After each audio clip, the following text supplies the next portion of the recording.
Bienvenue dans 100% PSG, la tribune, l'émission débat d'ici par Île-de-France, disponible en podcast et sur la chaîne YouTube 100% PSG, ici par Île-de-France. D'ailleurs, merci d'avoir été si présent hier soir, record battu de viewers en live pendant la soirée spéciale autour de cette rencontre à Bilbao, 934.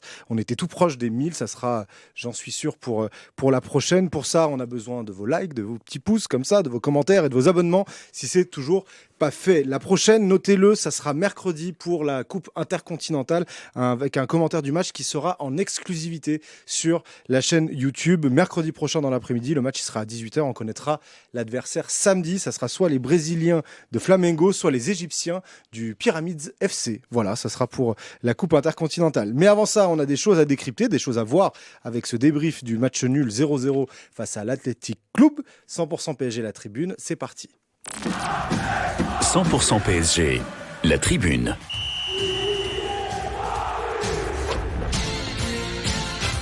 Au sommaire de 100% PSG, la tribune, le débrief de Bilbao, Paris Saint-Germain, le premier match nul dans cette Ligue des Champions cette saison. On fera le j'aime pas, puis on se posera deux petites questions.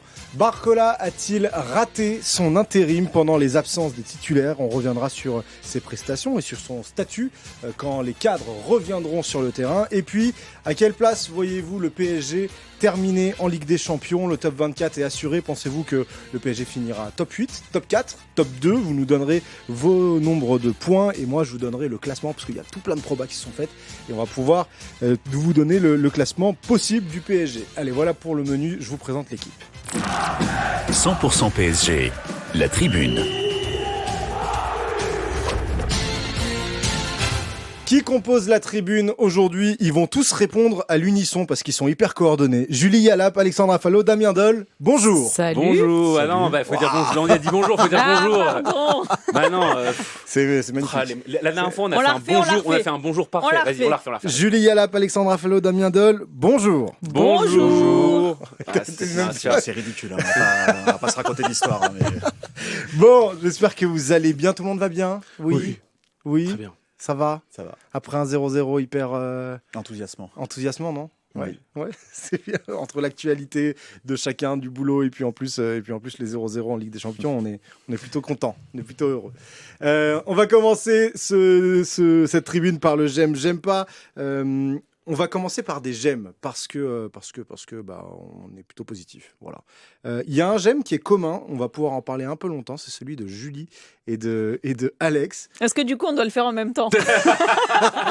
Vous avez écrit votre texte et vous le mettez en même temps. On va commencer par toi, Julie. Vas-y, dis-nous, comme ça tu nous dévoiles ce que c'est le j'aime et Alex, il embrayera dessus. Alors le j'aime commun, c'est Warren Zaïre-Emery. Oui. Voilà. J'étais là il y a 2 semaines et j'avais déjà dit que j'étais très contente de le revoir revenir à son meilleur niveau. Je trouve que dans une période plutôt compliquée avec les blessures et tout ce qu'on sait, il est revenu à son meilleur niveau. Je le trouve en confiance. Il tente des frappes. En plus, on sait qu'il a une très bonne frappe. Donc, moi, j'aime qu'il tente sa chance aussi.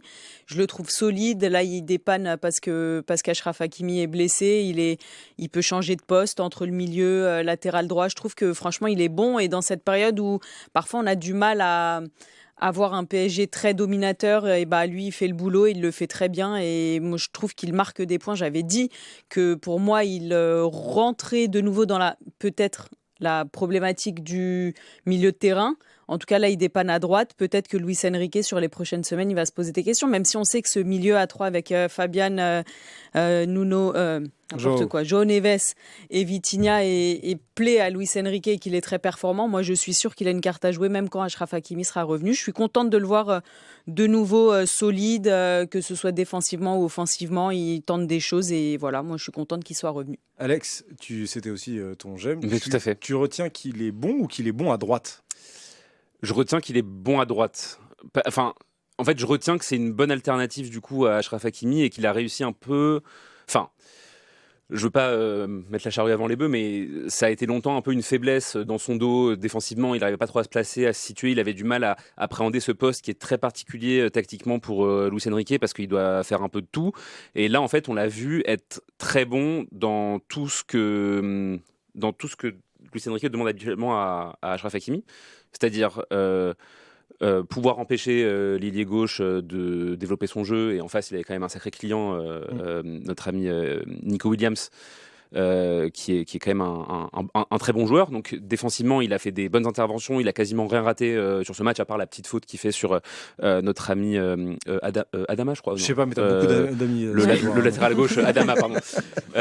Oui, je n'ai que ça. T'as que des amis à Bilbao. La seule faute qu'il fait dans le match, il prend un jaune, mais enfin franchement, bon là, c'est pas là.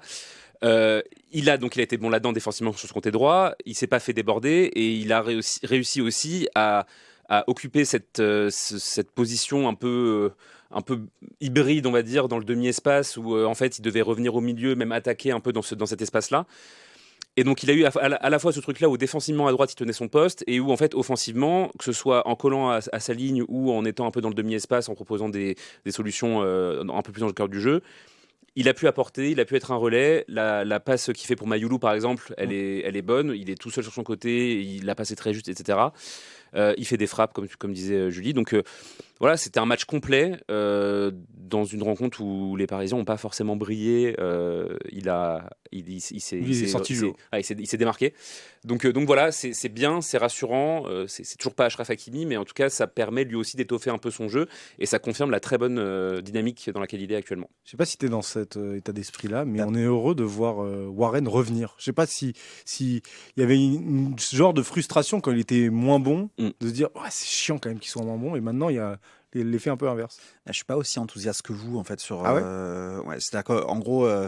Oui, tout est une question de relativité. C'est vrai que vu l'état dans lequel il était sur le terrain ces derniers mois, on va dire, je sais pas à quand on remonte d'ailleurs, sa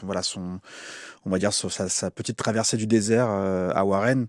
C'est sûr que si on se positionne comme ça, on se dit on est content de voir la progression. Après, tu disais par exemple, peut-être que ça va faire se poser des questions à Luis Enrique pour le milieu de terrain.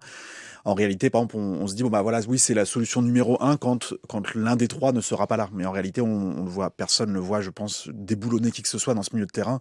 Et ce qui est fou, c'est que avant l'arrivée de João Neves, on pouvait se dire finalement que Warren Zaïre-Emery, qui viendrait le détrôner au milieu de terrain du Paris Saint-Germain. Je parle même pas de ce qu'on pensait lui juste avant sa blessure avec l'équipe de France quand il marque son premier but pour son premier match, je crois. Ça.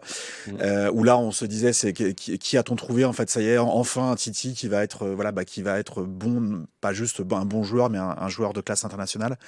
Et c'est pareil à droite en fait. C'est vrai que évidemment, on peut pas comparer avec Hakimi puisque c'est le meilleur arrière droit au monde. Donc évidemment, mathématiquement, il sera moins bon quoi qu'il arrive, comme tous les autres arrière droits dans le monde.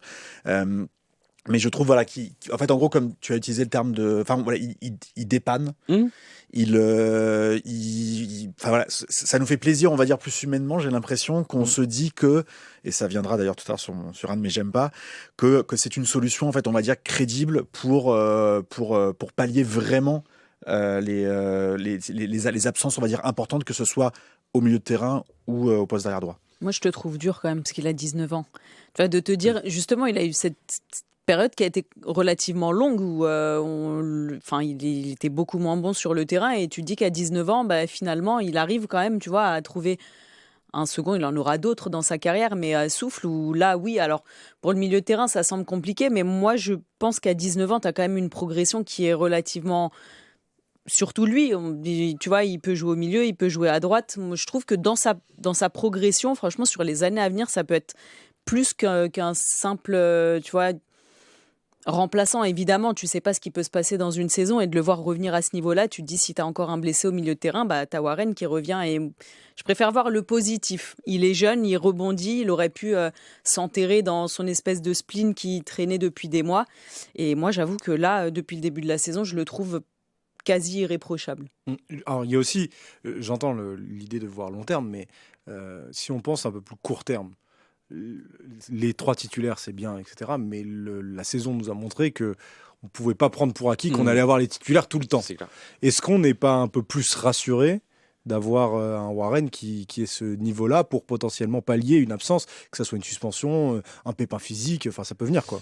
Mais je pense que en fait, que ce soit pour pallier à des absences comme tu dis, ou que ce soit pour éventuellement détrôner un titulaire comme tu le disais Damien, dans tous les cas, il a besoin d'avoir ces matchs où il va être bon, où il va tout réussir, où il va. Là, je crois que c'est le 6e match où il est titulaire, qui joue en intégralité sur le côté droit. il a besoin de ces matchs-là, il a besoin de retrouver cette confiance-là pour en fait suivre sa courbe de progression qui, on l'espère et on l'imagine, peut le mener très très haut. Comme je lui le rappelais très justement, il a que 19 ans, donc en fait il est vraiment, c'est un bébé quoi.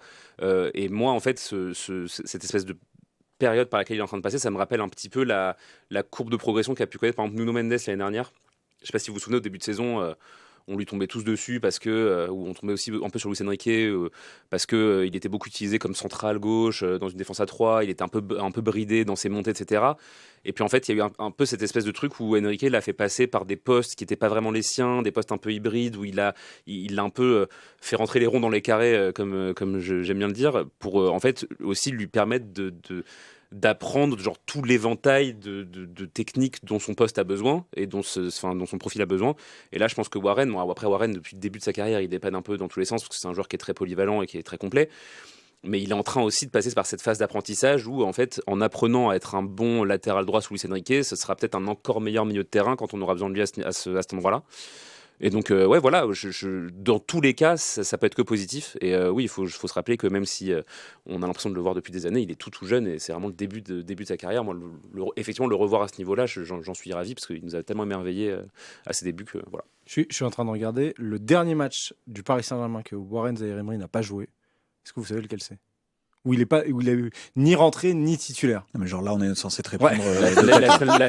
Bravo, merci. C'est pour nous afficher. PSG Arsenal, le retour. Le PSG Arsenal, le retour. Sinon, il a joué tous les matchs. Alors, celui où il a le moins joué, c'est la finale, où il a joué que 7 minutes. Il y a un 12 minutes contre le Bayern en Coupe du Monde des clubs. Mais sinon, il a joué toutes les rencontres depuis le début de la saison. Et il est titulaire à toutes les rencontres avec le Paris Saint-Germain depuis l'Atalanta. Donc, depuis l'Atalanta, on n'a que des titularisations de Warren Zaïre-Emery avec le PSG et fréquemment des 90 minutes d'ailleurs sur notamment depuis le retour de la trêve. Il y a juste contre Rennes, il est sorti à 10 minutes de la fin. Donc voilà.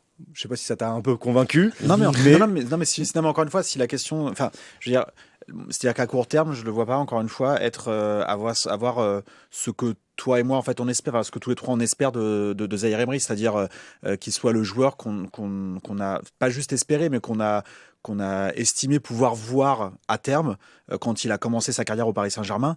Et en fait, moi ça, je l'espère de tout mon cœur. Mais je trouve que voilà, encore une fois, entre Hakimi et Zaïre-Emery, on va dire la différence. Il n'y a pas de débat. Hein. Bien sûr, non, mais c'est surtout ça que je souligne.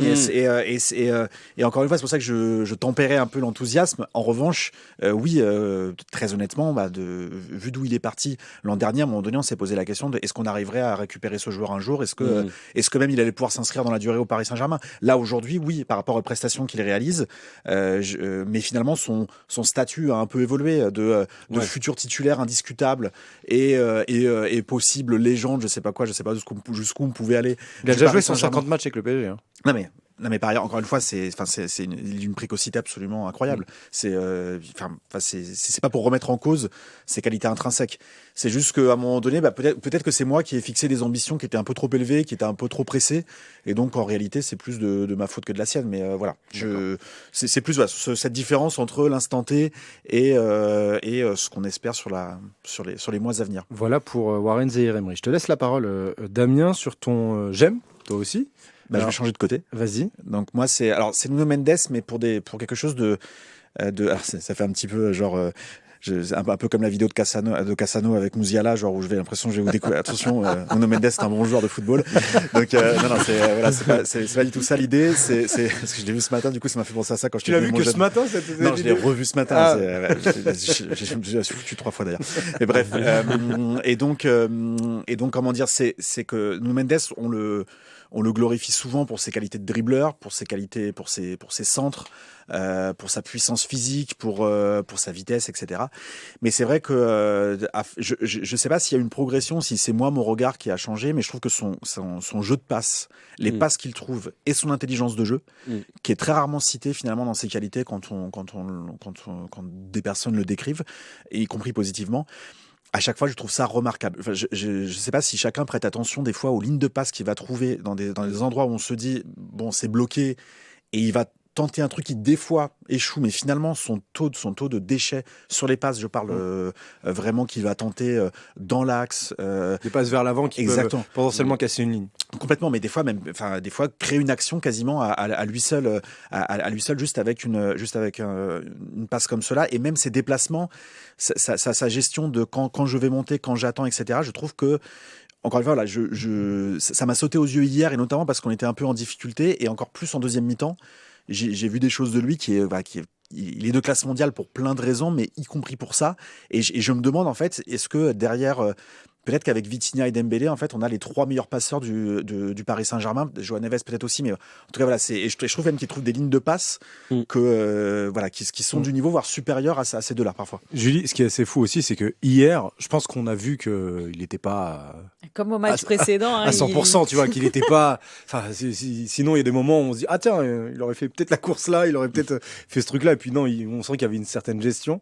Et c'est là-dedans que tu revois encore plus peut-être l'intelligence de jeu et la manière dont tu peux aider ton équipe autrement que par tes qualités premières, quoi.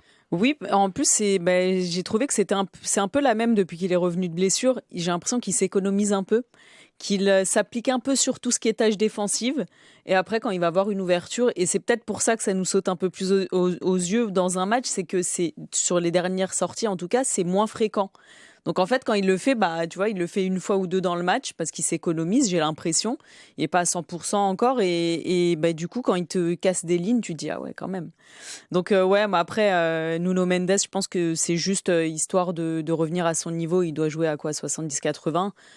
Hier, j'ai trouvé qu'il a été un peu plus défenseur qu'attaquant dans son rôle habituel, mais après, techniquement, c'est très juste. Après, c'est pas le meilleur match de Nuno Mendes non plus, mais quand tu l'as, t'es quand même rassuré. Tu sais que ça fait plus que l'affaire, quoi. Mais après, il y a un petit peu de déchets quand même, donc si on veut être un peu voilà. Mais non, chacun va être tatillon avec le j'aime de l'autre. Ouais, c'est ça. Mais après, t'as raison, j'aurais fait pareil. Non, mais depuis qu'il est revenu de blessure, franchement, j'ai quand même l'impression qu'il s'économise un peu, qu'il sait que les courses à répétition vers l'avant, ça va lui demander beaucoup d'énergie. Je pense qu'il s'économise aussi et qu'il s'évertue à bien défendre d'abord et après, évidemment, distiller un ou deux passes. Mais bon, je suis d'accord avec toi. Hein. Alex, t'as toujours les yeux de l'amour en regardant Nuno Mendes? Qui ne les a pas. Merci, elle répond à ma place. Qui ne les a pas. On fait tout en binôme. C'est ça. D'ailleurs, super bonne ambiance. D'ailleurs, on va faire le débat aussi ensemble. C'est pas contre toi, d'accord. Dans les fratries à 3, il y a toujours un qui exclut. Aujourd'hui, c'est toi. Ok. Et en fait, c'est assez juste ce que vous dites sur Nuno Mendes, sur le fait qu'il s'économise et ça rejoint aussi un petit peu ce que je disais tout à l'heure sur lui, c'est-à-dire qu'aujourd'hui, il a atteint une telle forme de plénitude dans son jeu et dans le joueur qu'il est, qu'il peut se le permettre, il est sûr de sa force et ça se sent en fait, même s'il s'économise, on sait qu'il sait où il peut puiser, où il peut faire un peu moins pour faire un peu plus là où il a vraiment besoin de faire. Et donc oui, hier, dans un match où le PSG a été notamment beaucoup pressé, il y a eu une grosse intensité côté athlétique, notamment, j'ai failli dire Atlético, je me suis rattrapé au dernier moment, côté athlétique, notamment en première période. Il y avait besoin d'être très vif, d'être défensivement aux aguets, etc. Et donc, il a eu effectivement plus ce profil-là. Sur le jeu de passe, je rejoins totalement Damien. Il y a un truc, moi, que j'adore chez les joueurs, et notamment les joueurs défensifs. C'est ces passes très verticales qui vont casser les lignes, qui vont aller chercher un ou deux, même deux rangs devant. Et c'est vrai que ça, il le fait de plus en plus et il le fait avec de moins en moins de timidité. Et c'est clair que c'est une de ses grandes qualités maintenant, parmi toutes les qualités qu'il a. Donc voilà, oui, toujours les yeux de l'amour pour te répondre. Toujours. Voilà pour Nuno Mendes. On va passer au j'aime pas maintenant. On va commencer par qui? On va commencer par Julie. Qu'est-ce que t'as pas aimé? Alors, franchement, ça a été dur pour moi de trouver ce que j'ai aimé, parce qu'en vrai, j'ai pas vraiment aimé le match, mais disons que j'ai pas du tout aimé la première période. D'accord. Après, tu as même fait ton linge, tu m'as dit pendant. Oui, j'ai étendu mon linge en fin de pour ça première période. période. Je l'ai pas vu en fait. C'est ça. Voilà. Non, en fait, j'avais quand même un œil sur la télé, mais là, j'avoue, les dernières minutes, je me suis dit, allez, j'anticipe. Non, tu nous feras penser juste j'avais rien de te dire, du coup, je dans le match pour éviter que tu nous affiches après. Il n'y a pas de off, ça va. Qu'est-ce qu'il y a? Vous avez des choses à cacher, monsieur Dodd? Voilà, super. Je te laisse enchaîner. Non, j'ai pas aimé cette première période. Après, l'Athletic a bien joué. Et en fait, ce que j'ai pas aimé, c'est face au pressing haut et un peu agressif des Basques. Tu sens qu'il n'y avait pas vraiment de réponse, qu'ils étaient vraiment acculés. Même Vitinha, qui d'habitude est hyper propre, tu l'as senti un petit peu en danger, un peu pas en panique, mais limite parfois. Et de pas avoir de réponse face à un pressing haut qui te met un peu en galère tes joueurs, j'avoue que j'ai pas trop apprécié. J'ai trouvé le PSG a pas proposé grand-chose en première période. J'ai pas vu beaucoup de... Franchement, je sais pas. La première période, moi, je me suis ennuyée et le pressing haut, je me suis dit, tu vois, quand tu as des pressings un peu bien faits comme ça, qui arrivent vite, tu te dis comment va réagir l'équipe et en fait, tu te rends compte que parfois, c'est compliqué. Et là, ça a été compliqué hier. Je suis peut-être un peu dur, je sais pas. Non. Je vois les têtes dépitées, je me dis peut-être que j'abuse. Mais non, on t'écoute juste attentivement avec c'est nos resting face, tu sais. Non, mais je suis d'accord et c'est vrai que... ce pressing très intense, c'est un truc qu'on a quand même beaucoup vu cette saison en Ligue des Champions. Le Bayern nous a posé les mêmes problèmes. Le Barça, en première période, nous a posé les mêmes problèmes. Chelsea pour la finale de la Coupe du Monde des clubs. Mais globalement, en Ligue des Champions, tu vois que toutes les équipes essayent de presser très fort sur le PSG parce que, et je pense que ça là-dessus, on en est tous conscients et c'est un problème qui revient souvent, tout le monde se rend compte que cette équipe, elle est un peu carbonisée, que physiquement, elle a peut-être plus aussi les moyens de répondre de la manière la plus efficace possible à ce pressing, c'est-à-dire en étant très vif, en faisant ressortir très vite le ballon, en faisant des grandes courses, des longs ballons, etc. Quand sur le terrain, tu as des mecs comme Barcola et Kvaratskhelia, tu te dis normalement, ça doit pouvoir partir très vite devant, tu dois pouvoir ressortir très vite, les lancer dans le dos de la défense et justement punir un peu ce pressing-là. Dans le PSG actuellement, dans le PSG de ces dernières semaines, tu sens que c'est un peu plus compliqué parce que physiquement, les mecs répondent un peu moins bien. Donc, toutes les équipes vont, en tout cas en Ligue des Champions, vont jouer comme ça contre le PSG. Ouais, mais finalement, si tu regardes, à part le Barça où tu finis par gagner le match, toutes les équipes qui t'ont proposé ce type de jeu, finalement, t'as pas de solution. Non, mais c'est parce que, t'en as pas parce que t'es pas à 100%. T'es pas à 100%. L'année dernière, t'en avais. L'année dernière, tu pouvais presser contre le PSG. Il y avait, les équipes. Il y avait Vitinha qui jouait un petit peu avec Neves. Il faisait 2-3 passes.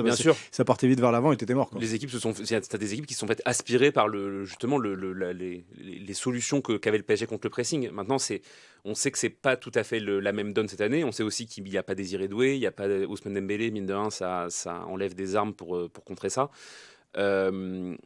Le vrai enjeu de ça, c'est effectivement, est-ce que le PSG va pouvoir retrouver un niveau physique assez satisfaisant pour réussir à retrouver son efficacité face à ces situations-là au fil de la saison.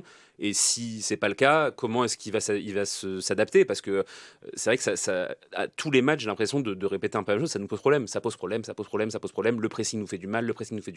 Alors tu perds pas toujours tous les matchs, heureusement.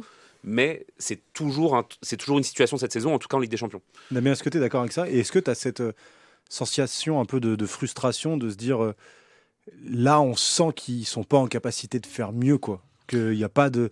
On voit qu'ils ont normalement les solutions, mais juste là, c'est pas possible. En fait, pour donner raison et finalement illustrer un petit peu, je trouve que dans le même match, en fait, on a eu la réponse peut-être à ce que vous dites tous les deux sur le pressing, c'est qu'en deuxième période, moi, j'ai plutôt, ce que je le disais dans l'ascenseur, puisqu'apparemment il faut tout dire ce qu'on me dit, autant que je le fasse, même si ça n'a aucun intérêt. Mais voilà, c'est qu'en réalité, moi, la deuxième mi-temps, j'ai plutôt apprécié. Je pense que d'ailleurs, et on verra tout à l'heure, si Barcola fait la passe à Kvara, en fait, on n'a pas forcément exactement la même analyse du match, parce que je pense qu'après, par ailleurs, ça aurait déroulé. Mais comment dire, la première mi-temps qui était hyper frustrante, et notamment pour tout ce qui vient d'être dit, là. On sent qu'en deuxième période, en fait, l'Athletic ne parvenait pas à réitérer ça, aussi parce qu'on commence à récupérer notre vrai milieu de terrain, aussi parce que Warren va mieux, et donc du coup, je pense qu'il arrive à prendre conscience aussi de c'est quoi le rôle de l'arrière latéral dans le PSG de Luis Enrique, qui est vraiment, je pense, un truc très difficile à assimiler. Voilà, et qu'en plus, tu sais qu'à un moment donné, t'as Dembélé qui rentre, t'as Doué qui rentre, tu te dis, bon voilà, il y a des choses quand même qui commencent à être un peu plus facile et qu'on commence à retrouver, ce qui n'empêche rien, ce qui n'enlève rien à ce que tu as dit sur l'état physique du Paris Saint-Germain, mais à partir du moment où déjà on va commencer à retrouver tous nos blessés, on va dire on pourra un peu plus faire la gestion du repos comme l'an dernier d'ailleurs, et en réalité du coup permettre une gestion du pressing adverse qui pour l'instant n'est pas du tout bien gérée. Voilà, de faire avec ça de manière un peu plus, je dirais pas facile, mais parce que comme tu l'as dit, on nous pressait moins l'an dernier aussi, peut-être parce qu'on n'avait pas encore saisi qu'il fallait jouer comme ça contre le Paris Saint-Germain. Mais comme tu l'as dit également, parce que là, du coup je distribue tous les bons points, je fais une sorte de synthèse en fait de tout ce que vous avez dit. J'ai absolument aucun avis. Et en fait voilà, c'est comment dire, une fois que tout ça sera en place. En réalité, même si les gens savent comment jouer contre nous, ça passera pas. Voilà, ça pourra pas, ça pourra passer une fois ou deux, mais on arrivera à gérer ça de manière plus, je dirais pas plus facile, mais plus évidente. Et pour aller dans le sens de ce que tu dis, Damien, c'est vrai que tout le monde va dans le sens de tout le monde. Tout le monde sûr. est d'accord on aujourd'hui. est une émission excessivement consensuelle aujourd'hui. Voilà. Pour ajouter aussi à ce que je disais tout à l'heure, c'est vrai que malgré ce que je disais, il y a eu toujours aussi ce constat qui était que le PSG a été beaucoup embêté en première période, beaucoup moins en deuxième, sur des cas comme ça où justement le pressing a été très fort, Barça, Bayern, même Tottenham et là donc l'Athletic. Parce que aussi c'est une tactique pour l'adversaire qui est extrêmement énergivore, qui est pas toujours payante parce que le PSG a, même s'il n'a pas les moyens physiques, les moyens techniques pour s'en sortir, même quand il est un peu acculé. Et ça permet aussi d'arriver dans des secondes périodes, comme on l'a vu là hier, où le PSG se procure des occasions, même si il n'ose pas vraiment son niveau de jeu, parce que l'adversaire aussi commence un peu à s'essouffler. Et donc c'est à double tranchant, quoi. C'est-à-dire que soit tu es comme le Bayern, tu marques 2 buts en première période et derrière tu mets le bus et là ça marche, soit tu es comme les autres adversaires, c'est-à-dire que tu marques pas le nombre de buts qu'il faut et derrière tu te fais un peu punir parce que le PSG aussi est assez fort en fin de match. Donc voilà, ça reste un truc où de toute façon, quand le PSG ira mieux physiquement, tout ira mieux globalement. Mais oui, c'est un truc en tout cas, c'est un point qu'on a déjà évoqué plusieurs fois et qu'on va sans doute réévoquer d'ici la fin de la saison parce que ça va être la tactique de base pour tous les adversaires du PSG, je pense. Ce que j'aime bien, c'est que même dans vos j'aime pas, il y a des sources d'espoir. C'est vraiment dans une émission feel good. J'avais oublié que c'était un j'aime pas. Damien, est-ce qu'il y a des sources d'espoir dans ton j'aime pas? Eh ben finalement, alors j'ai pas trop d'espoir parce que je sais que la direction sportive du Paris Saint-Germain va s'entêter dans cette idée que finalement l'effectif du Paris Saint-Germain est parfaitement taillé pour affronter la saison, mais c'est vrai que cette profondeur de banc, encore une fois, qui n'est pas une découverte, hein, mais on était pas mal à s'interroger sur est-ce qu'on allait réussir à faire une saison avec finalement pas suffisamment de postes réellement doublés. Et on voit la doublure d'Hakimi, c'est un milieu de terrain. On sait en défense centrale, il y a des choses qui ont été faites, mais du coup, il reste Beraldo, je le rappelle. Et par ailleurs, qui était blessé hier. Voilà, tant mieux. Au milieu de terrain, on sait qu'on n'a absolument jamais 3 milieux de terrain. Alors du niveau de ces trois-là, c'est encore une fois, c'est pas l'idée de le profondeur de banc, c'est pas Manchester City d'avoir quasiment que des top players à tous les postes, doublés voire triplés. Mais c'est vrai que dès qu'il y a un des trois du milieu de terrain qui n'est plus là, soit on espère que Doué ou Lee parviennent à prendre ce poste qui a été parfois l'un des leurs, voilà, pour pallier ces absences. Et il y a que en attaque où on peut se dire qu'on a 4 excellents joueurs, on en reviendra après pour l'un des 4, pour 3 postes, et qu'on a Gonzalo Ramos en plus. Voilà, donc on se dit qu'en attaque, peut-être on est suffisamment bien fourni, et encore. Et voilà, moi, cette profondeur de banc, elle me chagrine beaucoup, et c'est vrai que dans cette période où on a eu beaucoup de malchance sur les blessures, et où en plus, c'est là où j'en veux un peu la direction, c'est que on savait qu'on allait avoir un été absolument horrible après cette Coupe du Monde des clubs. On savait qu'on allait la jouer, on n'a pas découvert au dernier moment. Je me dis voilà que non pas chercher 3-4 titulaires en puissance, on n'a pas forcément besoin de titulaires d'ailleurs, mais de se dire que avec des joueurs, on va dire de talent pour le banc des remplaçants et pour la rotation, ça nous aura enlevé pas mal. Et je pense qu'il y a certains matchs avec une profondeur de banc supérieure, y compris pas avec des joueurs à 100 millions. Il y a des matchs où on aurait arraché le nul ou gagné avec cette modification d'effectif. J'ai calculé, il y avait 4 remplaçants de plus sur le banc de l'Athletic Club hier par rapport au PSG, sachant que on avait 2 gardiens et il y a 3 joueurs de moins de 18 ans qui étaient dans le groupe du PSG hier avec Mbaye, Njantou et le petit Martin James qui est le 3e gardien, 4e donc, mais 3e gardien puisque Lucas Chevalier n'était pas là. Est-ce que tu es toujours aussi inquiète ou est-ce que tu es un peu plus... Tu vois, l'exemple de Warren Zaïre-Emery peut-être renforcer la théorie de on n'a pas besoin de plus de joueurs? Bah oui, mais si Warren dépanne à droite et que t'as un souci au milieu, tu fais comment? Tu peux pas le dédoubler, Warren. Après, quand t'écoutes le discours de Luis Enrique, il est satisfait de son effectif.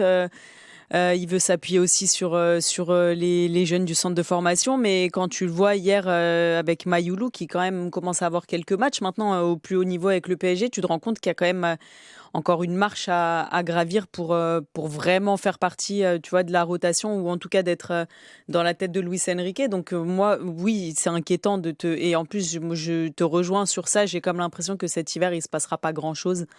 Ouais, peut-être quelqu'un qui va arriver, on ne sait jamais. Hein. Je sais T'as pas, au hasard, des infos? Je sais pas, au hasard, un numéro 11 qui est à Monaco, tu vois, qui peut peut-être... Je sais pas, l'année dernière, on se disait, ah bah oui, ils n'ont pas pris beaucoup, etc. Et puis en fait, ils ont pris Kvara à l'hiver, et puis voilà, c'est fait, tranquille, quoi.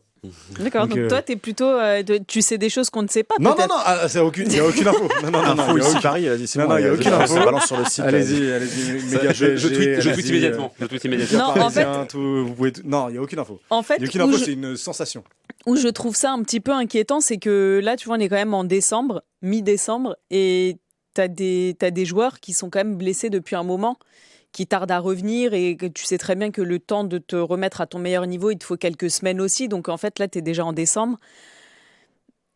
Et tu vois, finalement, l'infirmerie, elle se vide, mais elle se remplit un petit peu. Et enfin, tu vois, je trouve que le contexte fait que il devrait se pencher sur la question, mais moi j'ai comme l'impression que Luis Enrique le fera pas. Mais je trouve ça inquiétant. Après, pour l'instant, ça a l'air de tenir. T'es deuxième de Ligue 1, t'es dans le top 8 en Ligue des Champions, donc en fait ils ont raison. Tu vois, ils vont se dire, mais regarde, les résultats, c'est qu'on est partout pour l'instant, et il faudrait être performant plus tard au printemps. Donc pour l'instant, ils sont dans les clous. Je sais pas. La méthode de pensée, c'était plutôt de se dire, bon, alors il y a deux problématiques. Si on prend beaucoup de joueurs, il va y avoir une problématique quand tout le monde sera là. Et si on prend pas, il y a une problématique quand les mecs seront absents. Et visiblement, ils ont choisi entre ces deux problématiques-là. Ouais, on en parle, je pense, toutes les semaines. En vrai, c'est terrible, hein, mais cette question, elle est vraiment, vraiment pesante. C'est vrai que hier, t'as pas vraiment de profondeur de banc, même si on a eu le retour de Désiré Doué qui est à noter et qui est un point positif.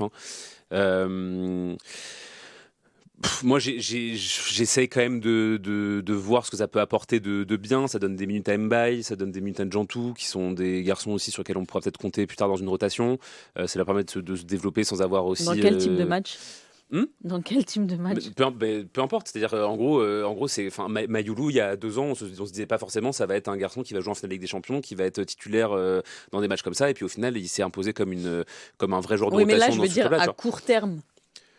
Tu peux pas prendre les Titi comme des remplaçants de João Neves ou... Factuellement, Luis Enrique, il a titularisé Njantou en pointe. D'ailleurs, ça fait le point avec mon j'aime pas, mais en pointe contre Tottenham il y a 2 semaines, tu vois. Donc après, c'est Enrique et sa façon de voir son effectif et la confiance qu'il porte en ses jeunes et voilà. Mais après, moi, c'est sûr, je fais partie des gens qui trouvent qu'il y a des manques dans cet effectif, pas beaucoup, mais je trouve qu'il y a des postes qui devraient être remplacés, qui l'ont pas été, enfin qui devraient être doublés, qui l'ont pas été, notamment celui de derrière droit. Maintenant, on va dire bon gré mal gré, ça tient quoi. Ça tient. Si effectivement demain l'infirmerie se remplit de manière dramatique, oui, on va avoir un gros souci. Pour l'instant, c'est pas le cas. Voilà. En fait, moi, je trouve que le problème, c'est que ça nous a coûté des points. Ça nous a coûté des points. Oui. Et le souci, c'est que là, on est. Alors certes, on est top 8 Ligue des Champions, mais on est deuxième en Ligue 1. On n'aura pas ce match-là qu'on a eu l'an dernier, qui nous a permis aussi de faire des rotations. En gros, Luis Enrique a géré son effectif exactement comme il le souhaitait. Il donnait des minutes. On avait l'impression plus pour penser, penser son évolution en Ligue des Champions, plus que pour penser à la Ligue 1. Est-ce que tu penses, parce que je vois où tu veux en venir, est-ce que tu penses qu'il y a besoin d'avoir un matelas de points pour faire cette gestion-là? Comment dire, si on était pour l'instant les faits indiquent cela. C'est-à-dire qu'on est deuxième derrière Lens en plus, qui fait une très bonne saison, mais on n'est pas non plus derrière, je sais pas, un Monaco, Marseille ou Lyon qui aurait un effectif à je ne sais combien plusieurs centaines de millions, pas autant que nous, mais voilà, et qui du coup avec un effectif vraiment très bon serait sur une dynamique avec quasiment que des victoires et très peu de matchs nuls. Là on est quand même, je veux dire. je sais pas si c'est indispensable, mais quoi qu'il arrive, si à un moment donné, en mars, on est à touche-touche avec Lens ou avec Marseille, et qu'on a un match en Ligue des Champions pas longtemps après, est-ce que Luis Enrique prendra le risque de faire de la rotation, voilà, là-dessus? Peut-être, et qu'il ira au bout de ses idées, et que il a démontré que quand il allait au bout de ses idées, en fait, il avait raison. Donc peut-être qu'il aura ça, mais s'il a cette malchance d'avoir de mettre un joueur à un moment donné sur un match de trop par rapport à ce qu'il aurait imaginé si on avait ce matelas de points, j'ai cette crainte. Mais encore une fois, je pense que l'an dernier, si on avait des discussions sur comment terminerait la saison du PSG, ce jour de décembre 2024, absolument personne n'aurait dit, vous inquiétez pas, on gagnera 5-0 en finale de Ligue des Champions. Ça, y a pas de souci. Et tous ceux qui pensent l'inverse sont juste ça, Désiré Doué, voilà tout ça. Et puis tous ceux qui pensent pas ça, c'est juste des gens, juste des gens qui comprennent rien au football, tu vois. Donc voilà. Mais c'est intéressant ce que tu dis. Et tu vas pouvoir embrayer sur ton. Je peux embrayer sur mon j'aime pas. C'est intéressant ce que tu dis sur le. Moi, je trouve que c'est un révélateur aussi par rapport à Luis Enrique, parce que on l'a vu l'année dernière dans une configuration où tout lui a réussi et où tout s'est parfaitement imbriqué. Et là, en fait, on voit aussi s'il arrive à être un aussi excellent manager quand tout n'est pas exactement, enfin tout va pas exactement dans son sens. Et je pense que là, pour le coup, si lui qui rêve, on va dire, d'impliquer à 100% tous ses joueurs et que tous ses joueurs puissent être interchangeables et que la philosophie prime surtout, là c'est le cadre parfait. C'est-à-dire que là, pour le coup, il n'y a pas d'absent qui tienne, quoi. C'est-à-dire que vous êtes en forme, vous jouez, vous n'êtes pas en forme, vous jouez pas, et ceux qui jouent, ils ont intérêt à être bons, quoi, parce que derrière, il n'y a pas le choix, quoi. Donc c'est aussi subi que ça pourrait être aussi un bon truc, quoi. Donc voilà, et ça me permet donc d'embrayer avec mon j'aime pas, qui est que j'ai un peu l'impression qu'on est revenu à, comme tu disais, la même période l'année dernière, sur notamment les errances au poste de numéro 9. L'année dernière, on a cette espèce de miracle qui nous est tombé dessus, qui est que Ousmane Dembélé s'est découvert un talent devant le but que personne ne lui connaissait, et qu'il a fait une demi-saison de Ballon d'Or et que ça nous a permis d'aller gagner la Ligue des Champions. Mais je me souviens qu'avant ça, et notamment en Ligue des Champions où le PSG a galéré comme pas permis pendant des mois et des mois, Luis Enrique a longtemps cherché son numéro 9. Et là, en l'absence de Dembélé, on a un peu l'impression d'être revenu sur ce logiciel-là, où en fait, il n'y en a aucun qui s'impose. Ils sont tous pas très convaincant. Hier, Mayoulou, je regarde très vite fait les stats, si vous me le permettez. Il a notamment deux situations. Il a touché genre 25 ballons, je crois. Deux situations, une en fin de première période et une en début de seconde. Oui, c'est ça. Je sais pas s'il peut mieux faire ou si Unai Simon. Il touche 27 ballons, Mayoulou. Dembélé en touche un peu plus quand même. Donc c'est-à-dire que voilà, genre c'est pas pour comparer Dembélé et Mayoulou, mais c'est pour avoir une idée un peu de ce que doit être le neuf dans le logiciel de Luis Enrique. Et là, j'ai l'impression qu'en fait tous les neufs qui s'essayent un petit peu, à part Ramos en sortie de banc, ils vont tous être esselés devant et que la grève va pas prendre. Djantou, ça a pas marché. Lee, ça fonctionne pas. Mayoulou, ça fonctionne pas. Doué, Doué s'est blessé. Aussi. Barcola, c'est pas son poste. Donc on a un peu cette espèce de... Et dans tout ça, on peut que regretter qu'en fait Gonzalo Ramos ne parvienne pas à briser un peu ce plafond de verre et à s'imposer comme un vrai titulaire quand on a besoin de lui, quoi, parce qu'en fait il est bon qu'en sortie de banc et c'est un problème, quoi. Donc voilà, on a toujours ces errances-là, on a toujours ces problèmes-là, et pour le coup, je finis rapidement, on l'a pas encore assez vu pour en juger, mais on ne sait pas dans quelle disposition va revenir Dembélé aussi. Est-ce que Dembélé va être aussi indiscutable que l'année dernière? Est-ce qu'il va être aussi impitoyable devant le but que l'année dernière? Ça, on n'en sait rien. Est-ce qu'il va jouer à ce poste-là? Est-ce qu'il va jouer à ce poste-là? Là, pour le coup, j'espère, parce que sinon on est un peu dans le. Vas-y, finis cette phrase. On est un peu dans la panade. Dans la panade. Merci. Il lit énormément. Donc il a beaucoup de vocabulaire. Ouais, panade, ouais. Bien sûr. Panade, c'est un mot que personne ne connaît. Boulet Bill, sûrement. Mais donc voilà. Ça pas ce mépris là pour. C'est faux. C'est un mot comme un autre. C'est vrai. Pardon, désolé. C'est un mot comme un autre, voyons. Julie, est-ce que tu es aussi inquiète sur le poste de numéro 9 ou pas? Non. Allez, ça marche. Allez, merci. Allez, ça roule. Moi, j'avais demandé à ce que ce soit moins consensuel. Voilà. Non, je suis pas inquiète parce que tu le sais que Dembélé est blessé et qu'il va lui falloir un peu de temps avant de revenir. Moi, j'ose espérer que la saison dernière a été une sorte de déclic pour Dembélé et que c'était pas 6 mois après. Peut-être que je me trompe totalement et qu'on va retrouver le Dembélé qui frappe tout le temps à côté. J'espère pas, mais étant donné que Dembélé est pas là et qu'on est toujours dans ce problème de remplacer les absents, je me dis que c'est pareil pour le poste d'attaquant. Après, je trouve que tu as suffisamment de talent quand même pour pallier un peu l'absence du numéro 9. Avec João Neves qui marque quand même régulièrement, même si on aimerait que ce soit les attaquants ou les ailiers, mais moi je m'en fais pas Toi, trop. tu veux parler plus dans la répartition des buts. Ouais, c'est ça. C'est que là, Mm. quand on en parlait il y a quelques semaines avec Bruno, c'est que quand les mecs devant font pas le boulot, tu as quand même le milieu de terrain avec Vitinha, João Neves qui t'enlève quand même des épines du pied en marquant avec Warren.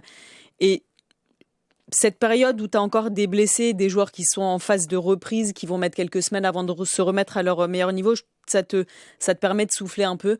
J'ose espérer que le retour de Dembélé à son meilleur niveau, on va revoir le Ballon d'Or. Je pense que c'est pas parce qu'il a gagné le Ballon d'Or que Dembélé va se dire bon c'est bon, j'ai fini le jeu. Je pense qu'il est aussi dans l'état d'esprit où il a envie de confirmer, il a envie de montrer que c'était pas juste un one shot et que c'était un accident finalement son Ballon d'Or. Je pense que mentalement il va revenir quand il sera bien physiquement.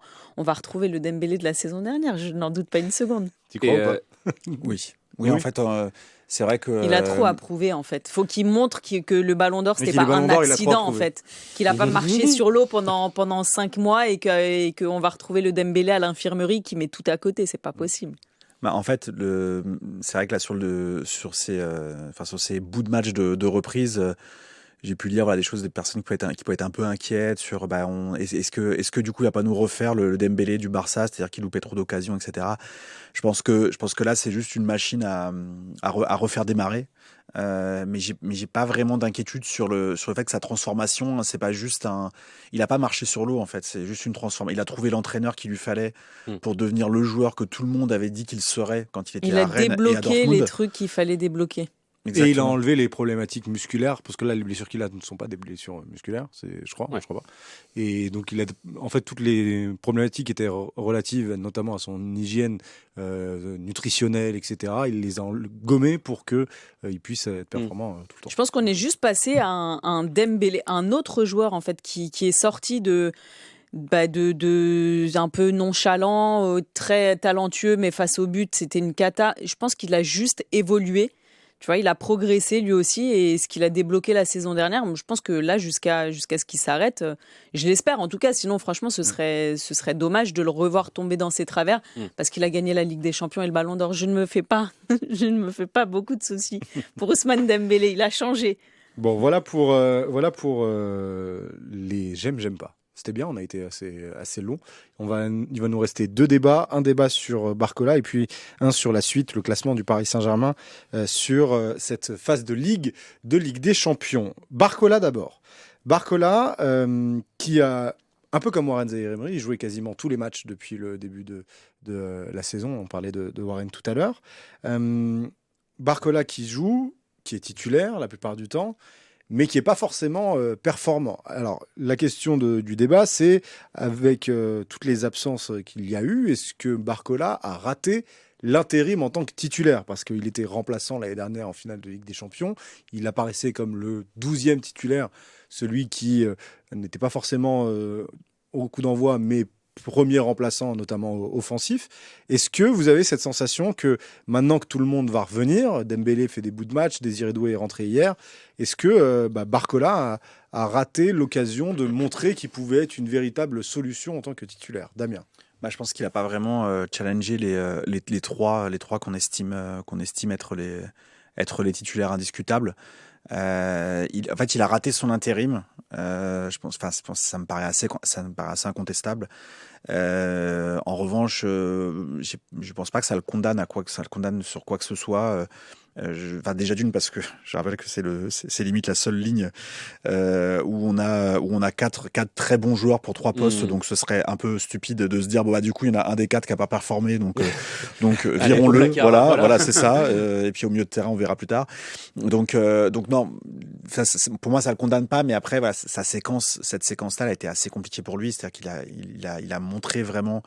C'est-à-dire que quand il jouait dans la rotation avec les 3 autres, et ben il pouvait louper, notamment en finale de Ligue des Champions ou un truc où encore une fois quand on regarde tous ce résumé à peu près 6 fois par mois, et ben quand il fait son râteau sur Acerbi, Oui, et que il fait pas que le râteau, il y a avant toute une course, vraiment il part quasiment du milieu de terrain voilà, pour c'est ça. faire Mais je veux dire, quand il y a ce râteau là, en fait, si tu veux, on se lève tous et on se dit c'est bon, c'est le but de l'année en Ligue des Champions en réalité. Et je sais pas c'était quoi les autres buts, mais bref, on se dit en tout cas c'est un but absolument fabuleux. Et en réalité c'est pas qu'il rate le plus facile, mais quand on voit l'action on se dit mais il y a à peu près les 3/4 du but qui sont ouverts à droite, il tire à gauche et à côté. Et ça en fait, mais sauf que tout le monde s'en fiche parce que là à ce moment-là c'était déjà il y avait 4-0 et qu'on a gagné 5-0. Il fait passe D sur le dernier. Voilà par ailleurs et donc mais là quand on est un peu en difficulté et quand les autres, ces autres, on va dire concurrents ne sont pas là, et ben ça explose encore plus aux yeux. Son intérim est raté. Après, il avait aussi eu l'an dernier un moment de moins bien. Il était revenu et encore une fois, son crochet face à Manchester City et son action sur le deuxième but, et ben c'est ce qui nous permet peut-être d'avoir gagné avec des champions à la fin. Donc je veux dire, voilà, j'espère que personne n'enterre par ailleurs Barcola, mais en tout cas, voilà, pour répondre à ta question, pour moi l'intérim, c'est un échec. Julie, Barcola, c'est 0 but en Ligue des Champions cette saison, alors qu'il a été titulaire les 6 matchs. Mais moi, je vous trouve très dur. Et tu l'as dit en intro, est-ce que son problème, c'est pas d'avoir joué absolument tous les matchs pendant que d'autres sont à l'infirmerie? Moi, je trouve qu'hier, il y a une action qui symbolise un peu ce début de saison de Barcola. Je crois qu'il perd un ballon et il va même pas essayer de le récupérer. Je l'ai revu parce qu'elle n'est pas dans le résumé. Donc je me suis dit, je suis pas fou, j'ai bien vu cette action. Et en fait, c'est à la 38e, je crois, où il effectivement, il est quasiment dans la surface, il tente un passement de jambe, il se fait prendre la balle par le défenseur de Bilbao et il s'arrête un peu énervé. Et là, il y a João Neves qui récupère le ballon, sauf que Barcola, il est hors jeu sur l'action parce qu'il s'est arrêté complètement, il s'est pas replacé, il s'est pas soucié de ce qui se passait. Et donc, effectivement, l'action n'a rien donné par la suite. C'est pour ça qu'il n'est même pas dans le résumé. Voilà. Alors, j'ai un peu l'impression que Barcola, il est en manque de confiance en ce moment. Alors, est-ce que c'est un contre-coup physique? Je sais pas, mais on parle beaucoup des stats de Barcola, mais moi, j'ai envie de mettre Guevara dans le même panier parce que Guevara, alors certes, il a marqué en Ligue des Champions, mais dans les stats, ils sont à 5 buts chacun, 3 passes décisives pour Barcola et 5 pour Guevara. Guevara, il a mis doublé la semaine dernière, donc on est peut-être un peu avec cette image-là. Et moi, j'aurais même tendance à être un peu plus dur avec Guevara parce que techniquement, c'est meilleur que Barcola. Donc en fait, pour moi, les deux sont un peu en difficulté dans cette période où il te manque des joueurs devant.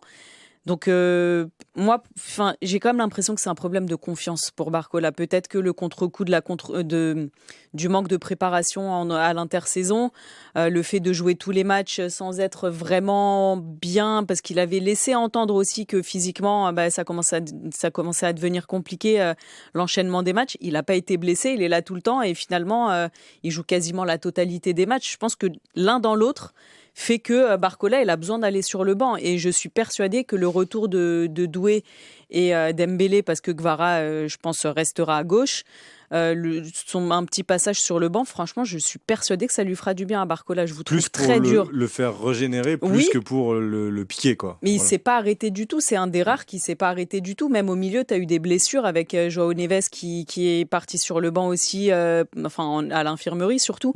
Barcola, je pense que c'est l'accumulation des matchs, l'accumulation de la fatigue physique et mentale qui fait que déjà sa nonchalance de base fait que là, en plus, avec la fatigue, le raté d'hier. Et après, je mets une pièce sur le fait que même Guevara la rate s'il lui passe hier. Ah, tu penses?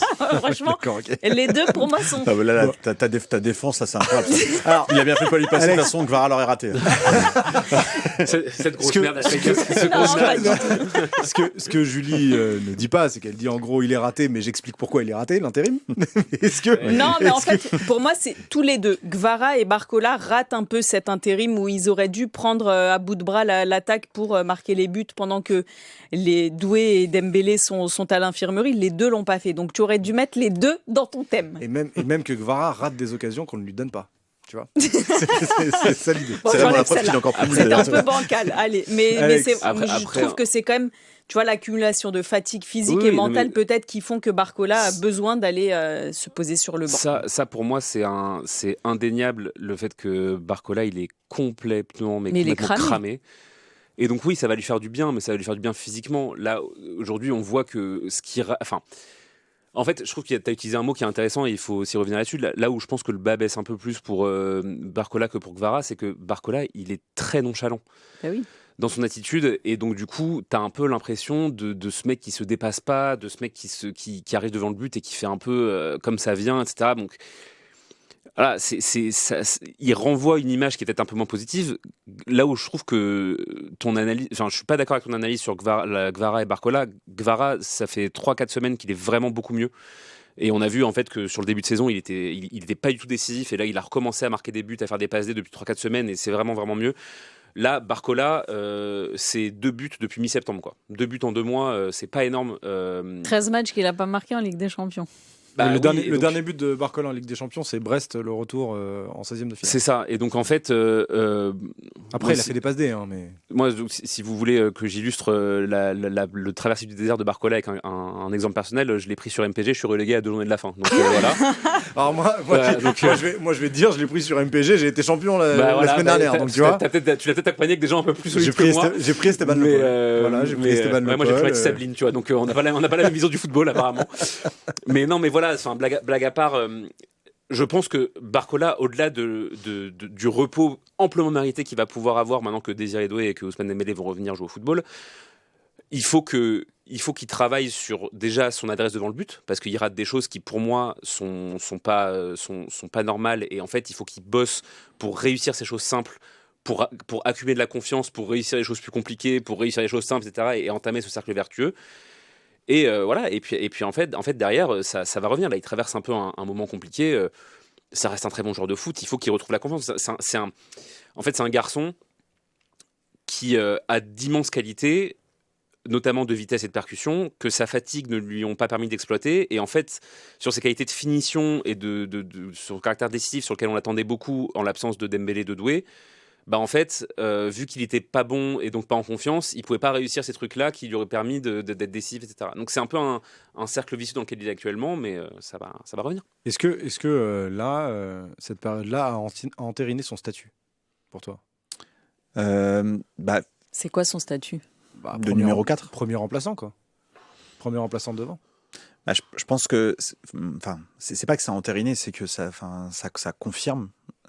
Peut-être d'ailleurs. Ça la même entérine, chose. ouais. ça Ouais, du coup, entérine, bah, peut-être la après, même tu peux chose. dire que t'es pas d'accord en disant la même chose que moi. Hein, mais- Ton mot était vraiment nul, donc je vais en employer un autre qui s'appelle confirmer. Et alors, Euh, j'allais dire un autre truc, panade. Voilà, c'est ça. Est-il dans la panade? Voilà, un peu, oui.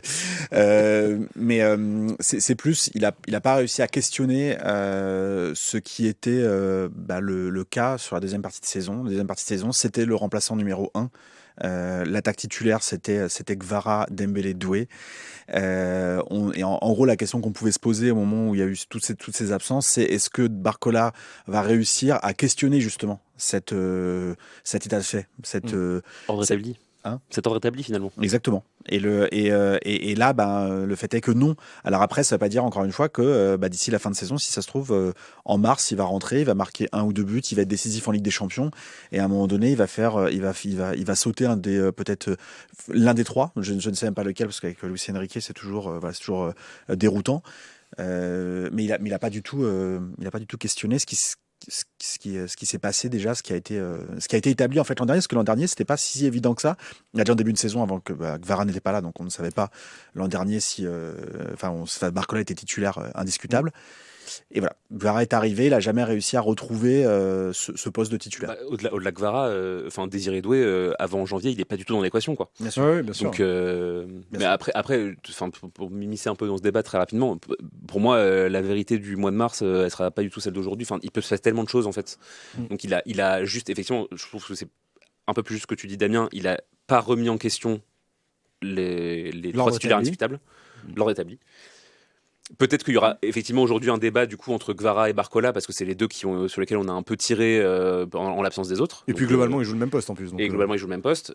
Mais il faudra effectivement qu'il se dépasse un petit peu s'il veut vraiment s'imposer comme un titulaire indiscutable. Et pour l'instant, c'est pas gagné. Bon, voilà pour Bradley. Barcola, il aura encore 3 chances en 2025 pour pouvoir potentiellement rehausser son statut. Finale de Coupe intercontinentale mercredi prochain. La Coupe de France contre Fontenay-Vendée, Fontenay Foot. Je ne sais plus le nom du club exact. Faut que je révise. Fontenay-Vendée, je crois. Fontenay-Vendée. Il faut que je révise parce que c'est moi qui commente le match. Donc, vraiment que je révise. Oui, alors c'est vrai que le nom du club, c'est un prérequis assez important. Et bien sûr, Metz en Ligue 1, ça sera samedi et ça sera sur l'antenne d'ici Paris, Île-de-France. Dernier débat du jour. À quelle place vous voyez le Paris Saint-Germain terminer dans cette phase de Ligue des Champions? On est actuellement 3e, tout le monde ressort le classement là c'est devant. Ça. On clique. Je vais vous donner le classement. Arsenal premier, 18 points, ils ont fait 6 sur 6 et ils ont une différence de but de plus 16. Vous allez voir que c'est important les différences de but. Le Bayern est 2e avec 15 points, différence de but de plus 11. Ensuite, on a 3 équipes à 13 points, le PSG, 3e avec une différence de but aussi de plus 11. Manchester City, différence de but de plus 6, donc il y a un véritable écart entre les deux. Et Atalanta, différence de but de plus 2, donc il y a encore un écart. Et puis ensuite, on a 4 équipes à 12 points, l'Inter, le Real, l'Atlético et Liverpool. Et puis on a 2 équipes à 11 points, Dortmund et Tottenham. Il y a des petites stats qui sortent à chaque fois en fonction des résultats qui se sont passés et des prédictions de résultats qui peuvent se passer. On peut déterminer à peu près le taux de chance qu'on peut avoir pour terminer dans le top 8. On a 83% de chance de terminer dans le top 8, 17% d'être entre la 9e et la 16e place. Donc normalement, dans le pire du pire des cas, on est en barrage avec le match retour à l'extérieur comme l'année dernière, à domicile, comme l'année dernière.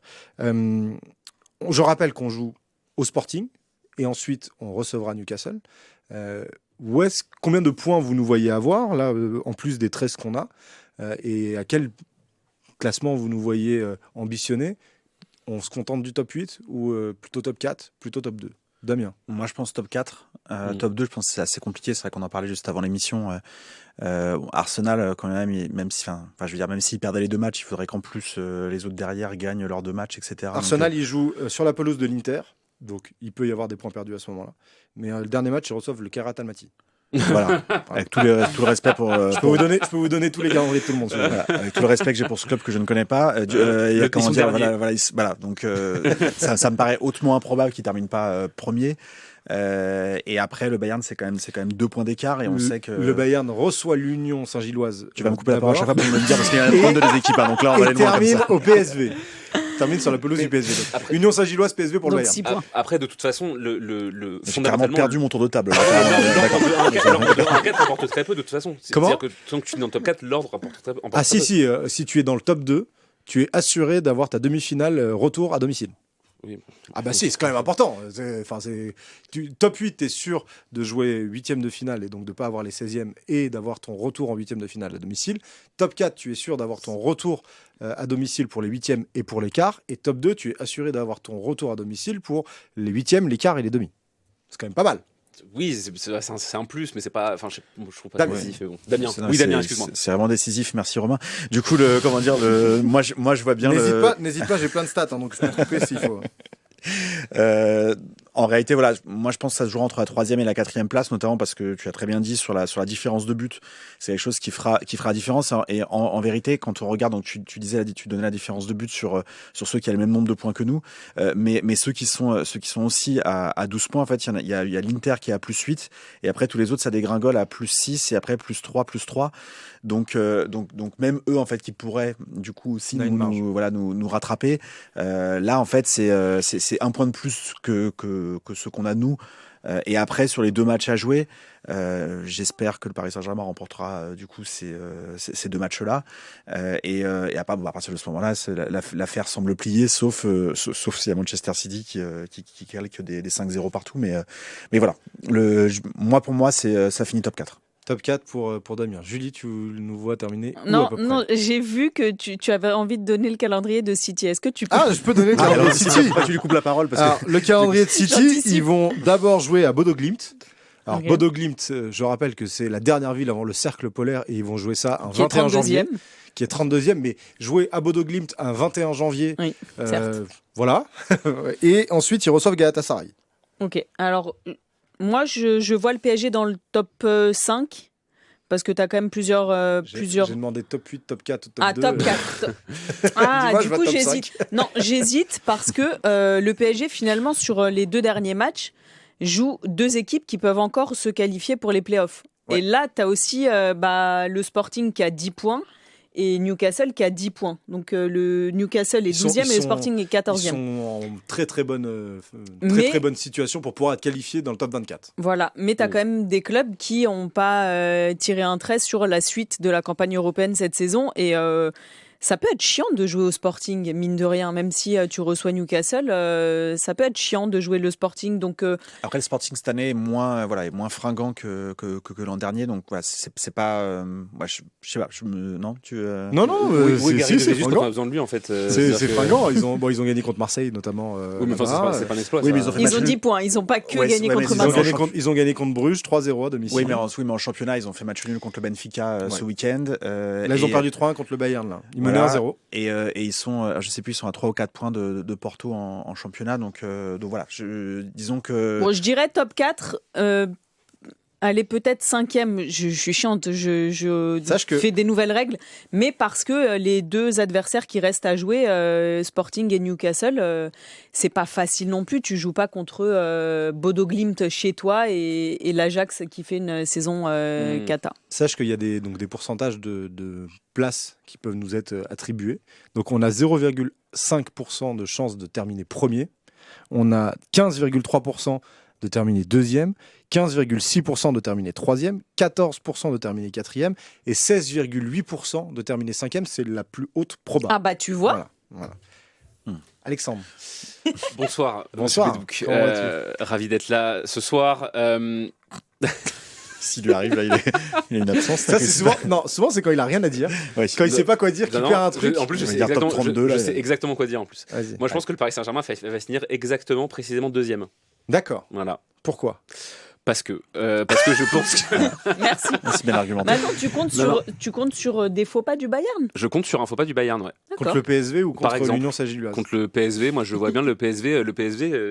Le PSV qui est 21e et qui a besoin Ouais, de mais points pour pouvoir. Et accéder, le PSV qui a posé des soucis, si ma mémoire ne me fait pas défaut, cette saison quand même à des équipes intéressantes.